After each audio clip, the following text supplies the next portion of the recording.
Ampahan-dalana maro eto Antananarivo no asiana fanarenana amin'izao raha ny voalazan'ny ministeran'ny asa vaventy. Isan'ny voakasika izany fanamboarana izany ny ampahan-dalana 500 metatra eny amin'ny vadobe 17 hektara hatreny Andotapenaka.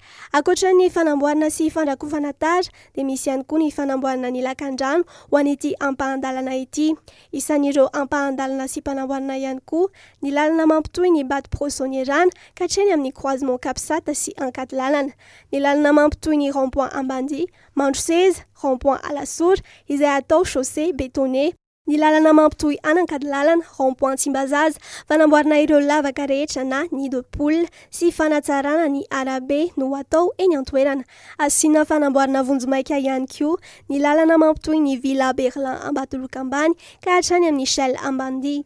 Misy ny fandrakofana tara sy ny fanamboarana ireo lakan-drano eny amin'ny lalana eo amin'ny tetezana Iavoloha.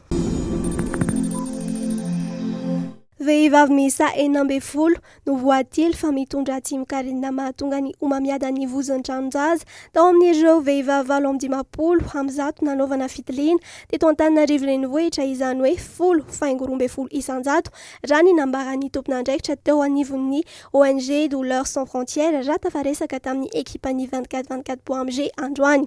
Fokontany 4 teto an-drenivohitra no nanaovana hetsika fitiliana ity homamiadan'ny vozon'ny tranon-jaza ity nanomboka ny 20 Jolay lasa teo niaraka tamin'ity fikambanana ity. Raha ampitso moa no ifarana izany fitiliana maimam-poana ny homamiadan'ny vozon'ny tranon-jaza izany ary atao eo anoloan'ny lapan-tanàna Analakely.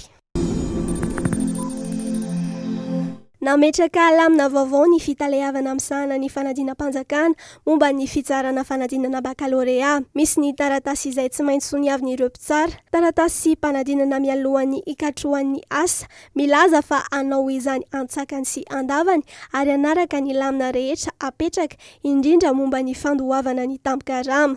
Nametraka ny aiainy anefa ireo mpitsara fanadinana indrindra momba ny fandohavana ny tampikarama izay efa niteraka olana tamin'ny taona nanome toky kosa ireo tompon'andraikitra fa tsy maintsy voaloha izany tampikarama izany.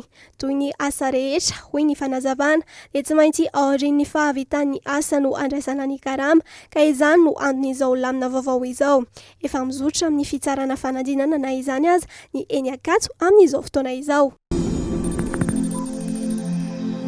Taorian'ny Festival des Baleines dia andray ny hetsika Carnaval des Baleines ny ao amin'ny Nosy Bora na Sainte-Marie.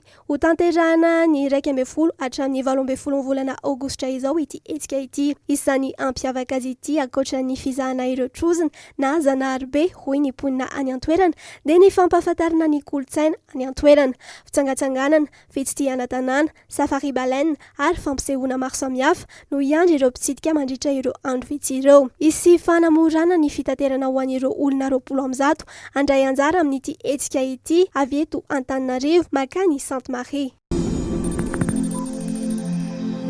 Vita soamantsara omaly ny fandindina an'ilay mpilalao baolina kitra malagasy Romain Métanire teo amin'ny lohaliny omaly.